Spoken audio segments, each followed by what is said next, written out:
Ustazah Ebi Abadi pakai tudung 3 hari, cakap macam tahu Islam dah berpuluh-puluh tahun. Kalau nak berhijrah secara baik. Bukan baru bila pakai tudung 3 hari menyerang siang malam pagi petang. Siapa yang ni penceramah PAS naik atas petang PAS? Bob Lokman. Siapa yang naik atas penceramah PAS yang tidak ada lagi ayat-ayat Allah? Leman Raja Lawak. Raja Lawak pepah dia usung juga, saudara. Puak-puak pah dia usung lah Raja Lawak kat masjid kat surau tu. Allahu Akbar. Leman Raja Lawak. Hari ini PAS telah menggadaikan prinsip jelas di hadapan kita. Sebab itu saya nak bercakap bahawa bukan soal janji kerana janji kerajaan UMNO Barisan Nasional, tuan-tuan. Allahu Akbar. Dulu saya nak sebut UMNO mesti saku-saku. Dah laju ya UMNO Barisan Nasional, UMNO Barisan. Dulu nak sebut UMNO talpa-lepas. Telah diperlihatkan janji di hadapan kita.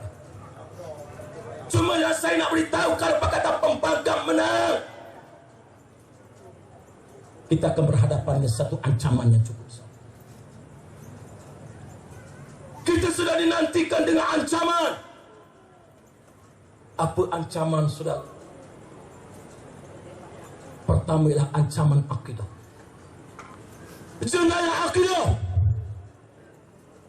Kerana kalau Pakatan Pembangkang kononnya kita tertarik dengan janji-janji, kalau orang-orang muda tertarik dengan janji-janji, kalau mereka yang duduk atas flag-flag dan duduk PPR dah dapat rumah bantuan daripada kerajaan pun, kalau mereka ini masih lagi bangang duk menyokong Pakatan Rakyat, saudara, apa yang akan menanti kita? Pertama, jenayah akidah. Pasal apa saya kata jenayah akidah? Kerana kalau Pakatan Pembangkang menang, bukan Haji Abdul Hadi menjadi Perdana Menteri. Karpasin tetap mempertegaskan, Lim Guan Ain tetap mempertegaskan, DAP tetap mempertegaskan, kalau Pakatan berjaya ke Putrajaya, Anwar Ibrahim akan menjadi Perdana Menteri. Kerana apa Karpasin mempertahankan? Mari kita berfikir kerana apa Karpasin tetap mempertahankan Anwar Ibrahim. Saya 18 hari bulan 3 ni saya akan ceramah di sebelah rumah Anwar Ibrahim di Segambi. Saya sanggup batal, sepatutnya saya ada di Johor. Tapi kerana saya nak bertembung dan bertempur dengan Anwar Ibrahim laknatullah, saya akan dedahkan siapa Anwar Ibrahim.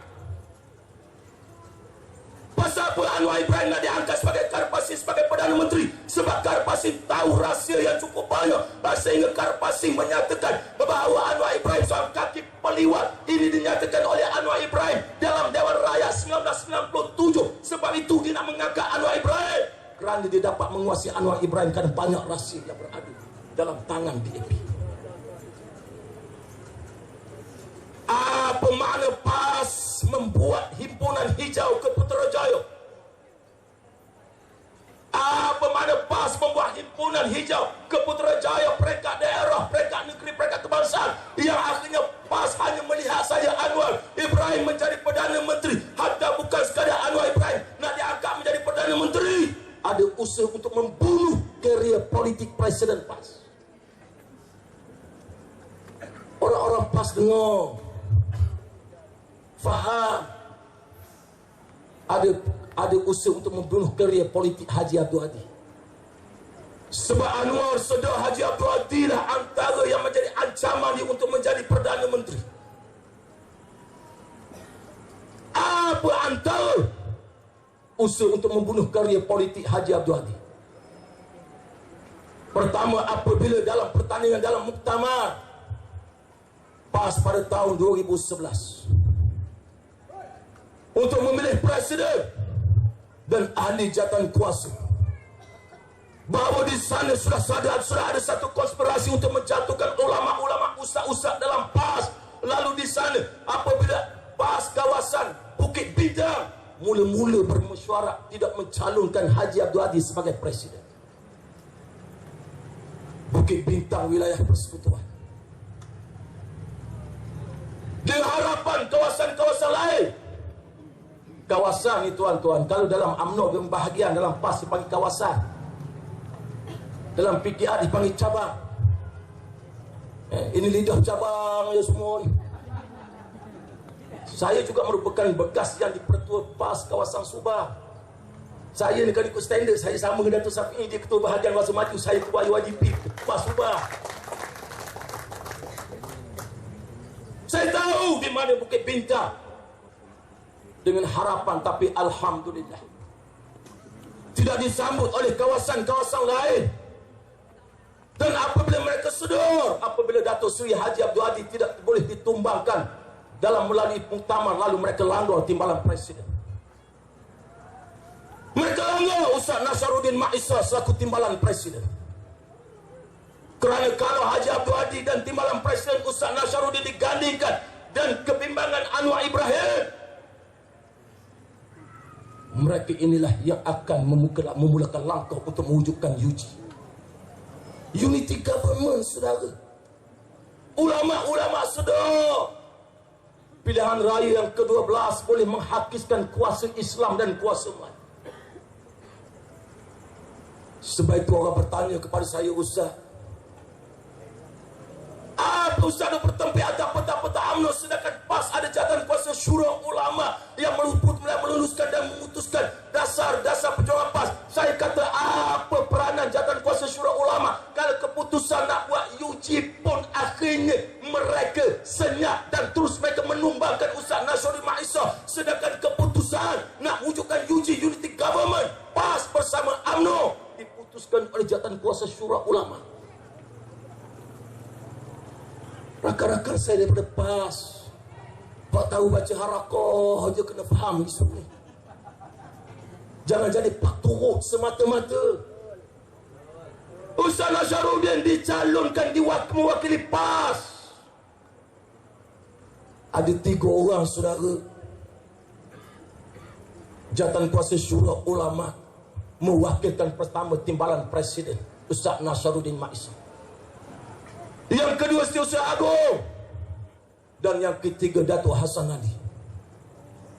Supaya memulakan langkah bertemu dengan Datuk Seri Allah Ahmad Badawi untuk mewujudkan UG Unity Government.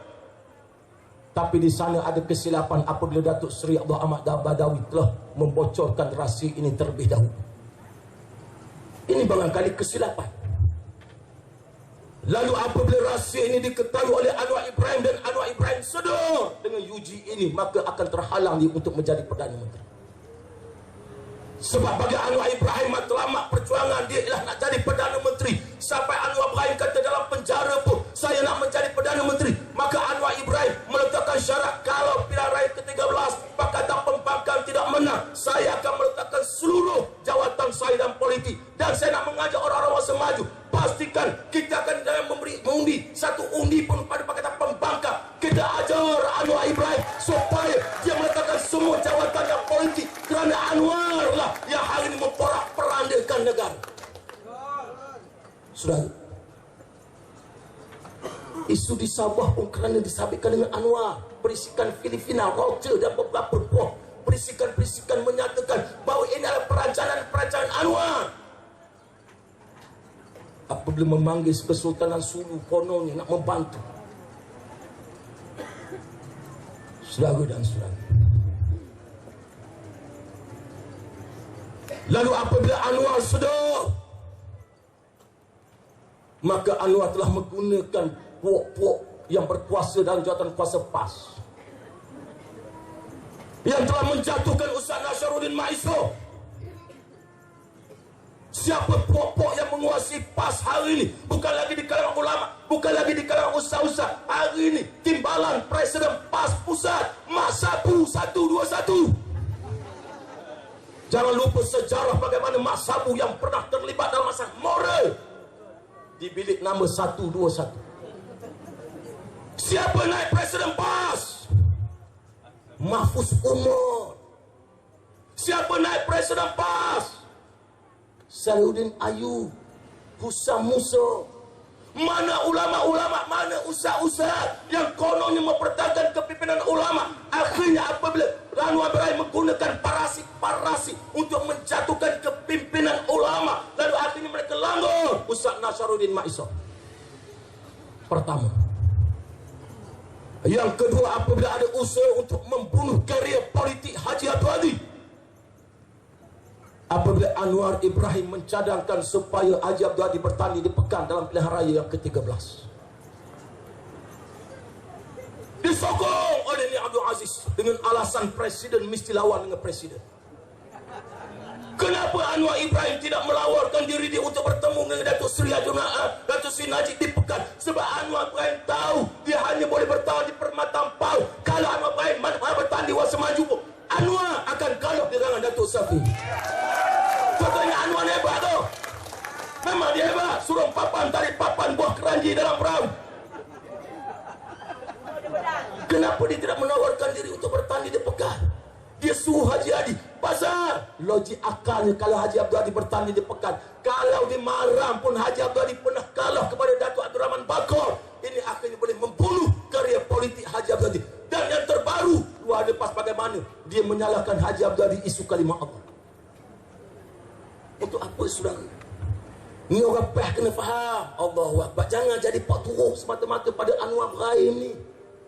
Jangan Wasa Maju ni kepada Pakatan Keadilan bertanding. Tuan-tuan jadi balaci, jadi barua kepada PKR. Buat apa?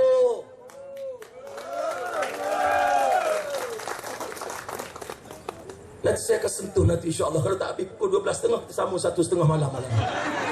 Boleh tunggu ke? Tunggu, aku ada anak bini juga kat rumah. Saudara, pertama saya sebut, kalau Pakatan Pembangkang, kita minta berlindung dengan Allah Subhanahu wa ta'ala. Ancaman yang pertama, ancaman yang saya sebut jenayah akidah. Kerana Anwar Ibrahim apabila menjadi Perdana Menteri, bagaimana sikap Anwar dalam isu agama? Anwar menjabarkan fahaman pluralisme. Anwar ketika menjadi timbalan Perdana Menteri, bagaimana dia mewujudkan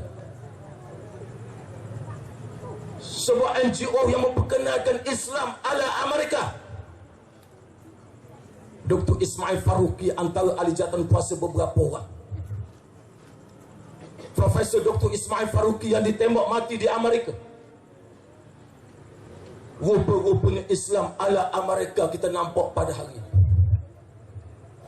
Bukan sekadar Anwar bin Ibrahim saja yang membawa fahaman pluralisme, iaitu semua agamanya sama nak menuju ke syurga. Ini fahaman Anwar Ibrahim, malah dituruti oleh anaknya Nurul Izzah binti Anwar, iaitu ahli Parlimen Lembah Pantai, yang juga membawa jenayah akidah. Sebagaimana Nurul Izzah baru-baru ini telah memfitnah satu ayat Allah Subhanahu wa ta'ala. Apabila Nurul Izzah dalam satu forum di sebuah gereja di Selangor tentang isu hak kebebasan beragama, seorang peguam muda yang bernama Siti Zubaidah bertanya satu soalan kepada Nurul Izzah. Apakah hak kebebasan beragama ini juga dibolehkan kepada Melayu dan Islam? Apa jawapan biadab dan kurang ajar Nurul Izzah? Maka Nurul Izzah menyatakan, ya, iaitu kebebasan beragama juga liberal dan diberikan pada Melayu dan Islam, dengan membaca satu firman Allah, la ikraha fid din, menghina ayat Allah Subhanahu wa ta'ala. Ustaz Mujahid Yusuf Rawa, anak kepada Presiden PAS, duduk di sebelah Nurul Izzah, tersengih-sengih apabila kebiadaban Nurul Izzah dalam keadaan menghina ayat Allah Subhanahu wa ta'ala. Tuan bayangkan kalau ayahnya begitu, anaknya begitu. Ibunya mendiamkan diri. Ibunya tidak bersuara. Apa sikap Anwar dalam isu kalimah Allah? Yang hari ini hangat dibahaskan. Sebab itu kita menyatakan jenayah akidah ini yang akan dibawa oleh Pakatan Pembangkang. Apa yang kita harap pada PAS untuk mempertahankan Islam? Apa yang kita mengharapkan pada PAS untuk mempertahankan akidah? Kalau PAS sendiri pun membenarkan penggunaan kalimah Allah oleh orang-orang bukan Islam, bagaimana kita lihat Haji Abdul Hadi yang kata Anwar, yang telah melulus dan menandatangani bahawa satu keputusan Majlis Pakatan Rakyat Pembakar dengan menyatakan bahawa orang bukan Islam